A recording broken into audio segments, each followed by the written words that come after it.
नमस्कार दोस्तों, स्वागत है आप सभी का हमारे YouTube चैनल बीए एमए इतिहास प्रश्न समाधान पर। आज हम एक महत्वपूर्ण प्रश्न के बारे में जिक्र करेंगे जो बीए और एमए के विद्यार्थियों के लिए बहुत ही आवश्यक प्रश्न है। खासकर ये एमए के विद्यार्थियों के लिए बहुत ही महत्वपूर्ण प्रश्न है। चलिए हम शुरू करते हैं प्रश्न को। मार्क्सवादी नारीवाद क्या है? इसके प्रमुख विशेषताएं और प्रमुख विचारकों का वर्णन करें। अथवा समाजवादी नारीवाद क्या है? इसके प्रमुख विशेषता तथा प्रमुख विचारकों का वर्णन करें। मार्क्सवादी या समाजवादी, दोनों में कंफ्यूज नहीं होना है। यदि इस तरीके से क्वेश्चन आपको पूछा जाए तो आप इस तरीके से आंसर लिख सकते हैं, या फिर मार्क्सवादी नारीवाद या फिर समाजवादी नारीवाद से संबंधित यदि कोई भी प्रश्न आपको पूछ लिया जाता है तो आप इसी तरीके से आंसर देंगे। चलिए आगे बढ़ते हैं।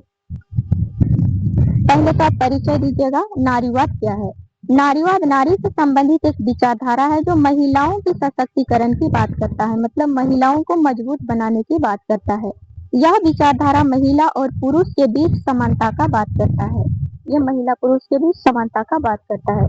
अब हम आगे समझते हैं कि मार्क्सवादी नारीवाद क्या है। नारीवादी विचारों के विभिन्न प्रकारों में मार्क्सवादी नारीवाद एक प्रमुख विचारधारा है। नारीवाद के कई प्रकार थे, कई विचार थे, उसमें से मार्क्सवादी नारीवाद भी एक प्रमुख विचारधारा है। मार्क्सवादी नारीवाद का उदय सन 1960 ईस्वी के दशक में पश्चिमी देशों में हुआ। इसका उदय उग्र नारीवाद के दूसरे चरण के साथ हुआ था। इससे पहले उग्र नारीवाद हुआ, उसका दूसरा चरण के साथ मार्क्सवादी नारीवाद का उदय हुआ। इस समय विचारकों में या विचारों में बदलाव आया। महिलाएं मार्क्सवादी विचारधारा से प्रभावित थी और मार्क्सवादी नारीवाद में स्त्रियों से संबंधित अलग बातों को उजागर किया गया। इसमें मुख्य रूप से उनकी आर्थिक असमानता के विरुद्ध आवाज उठाई गई। खासकर जो मार्क्सवादी नारीवादी थे वो आर्थिक असमानता के विरुद्ध ही आवाज उठाई थी और उसी के विरोध यह आंदोलन हुआ था। चलिए पैराग्राफ चेंज करके हम यहाँ पे लिखते हैं कि मार्क्सवादी नारीवाद को समाजवादी नारीवाद भी कहा जाता है। आगे बढ़ते हैं कि मार्क्सवादी नारीवाद को समाजवादी नारीवाद भी कहा जाता है। इसके द्वारा पूंजीवादी व्यवस्था का विरोध किया गया है। फ्रेडरिक एंगल्स ने सन 1884 ईस्वी में परिवार, व्यक्तिगत संपत्ति तथा राज की उत्पत्ति के विषय में अपनी पुस्तक the origin of the family, private property and the state, उनका पुस्तक है जिसमें स्त्रियों के उत्पीड़न के सवाल को योजनाबद्ध तरीके से हल करने की कोशिश की है। उनका कहना है कि प्राचीन काल में स्त्रियां घर के अंदर उत्पादन कार्य करती थी तथा पुरुष घर के बाहर उत्पादन कार्य करते थे। घर के बाहर उत्पादन ज्यादा बढ़ा जिसके कारण पुरुषों को अधिक आर्थिक सत्ता मिली और इस प्रकार मातृ प्रधान समाजों का पितृ सत्तात्मक परिवारों में रूपांतरण हो गया।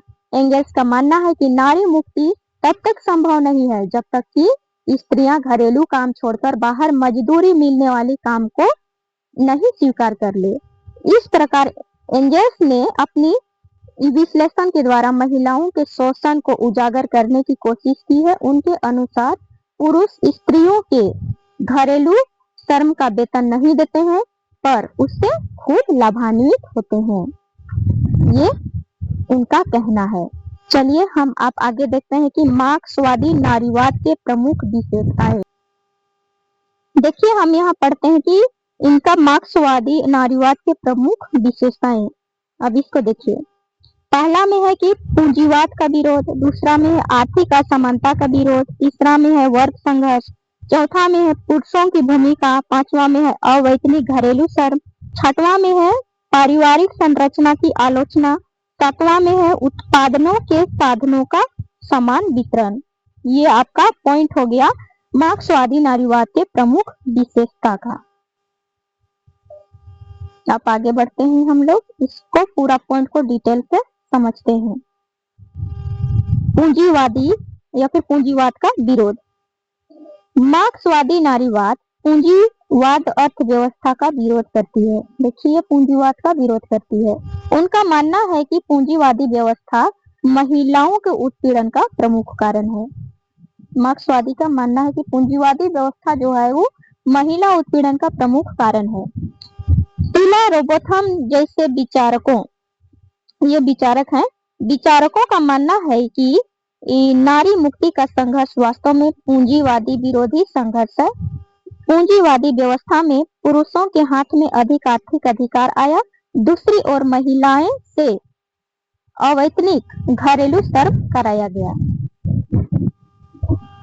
अब दूसरा में हम देखते हैं आर्थिक असमानता का विरोध।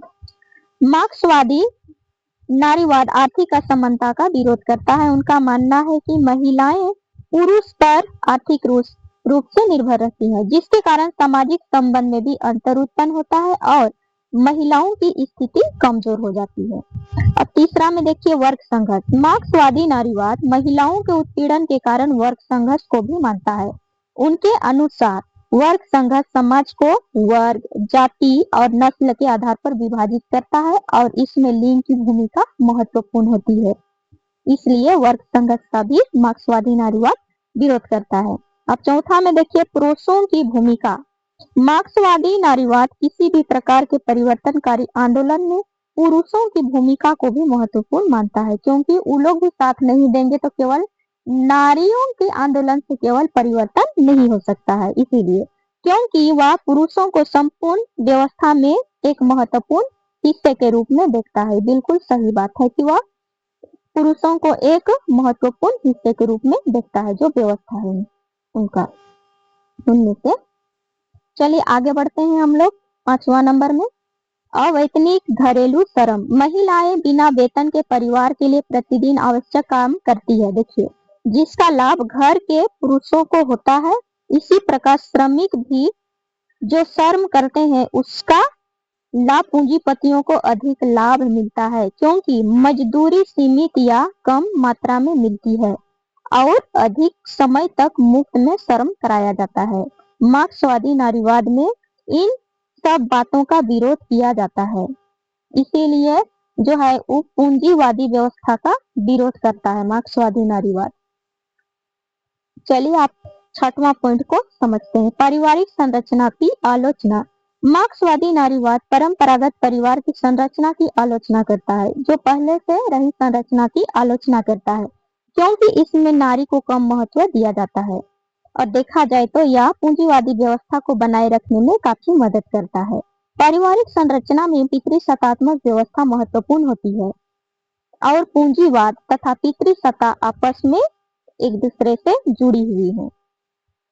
आगे बढ़ते हैं हम लोग 7वां पॉइंट में उत्पादनों के साधनों का समान वितरण। मार्क्सवादी नारीवाद उत्पादन के साधनों के समान वितरण पर जोर देता है।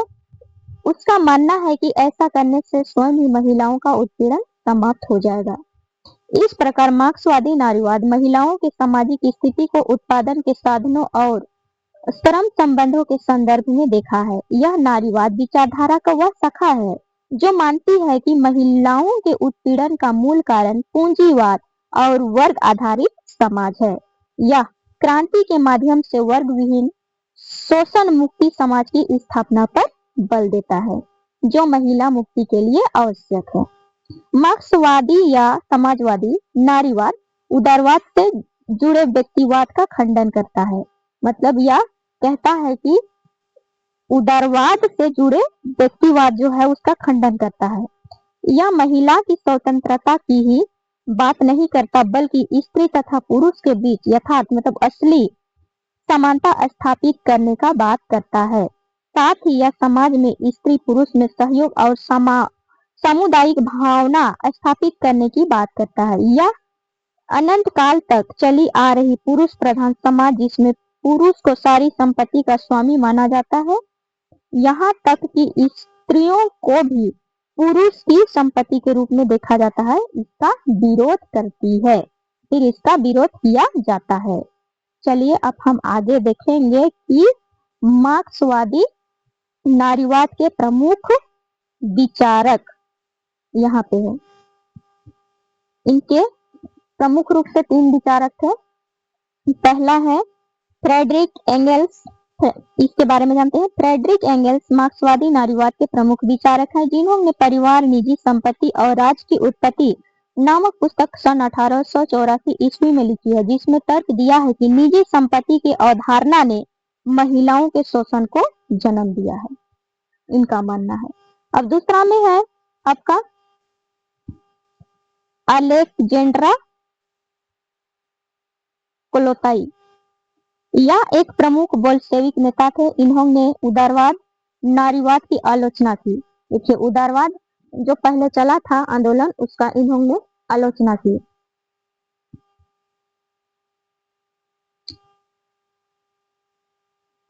तथा महिलाओं की मुक्ति के लिए मार्क्सवादी आदर्शों पर जोर दिया।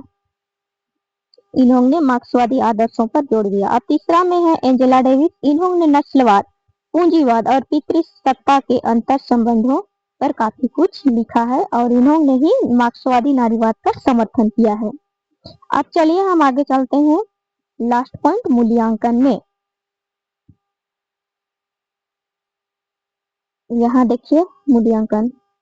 उपरोक्त बातों से स्पष्ट होता है कि मार्क्सवादी नारीवाद आंदोलन के प्रमुख विचारधारा है, जो उग्र नारीवाद के दूसरे चरण में शुरू हुआ। इसमें महिलाओं के लिए आर्थिक असमानता के विरुद्ध आवाज उठाई गई। इसे समाजवादी नारीवाद भी कहा जाता है। फ्रेडरिक एंगल्स ने अपनी पुस्तक the origin of the family, private property and the state में महिलाओं के उत्पीड़न के सवाल को योजनाबद्ध तरीके से हल करने की कोशिश की है।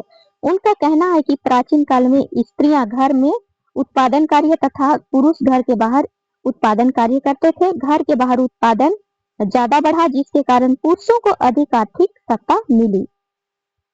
देखिए, अधिक आर्थिक सत्ता मिली। इस प्रकार मातृ प्रधान समाजों का पितृसत्तात्मक परिवारों में रूपांतरण हो गया प्राचीन काल से ही।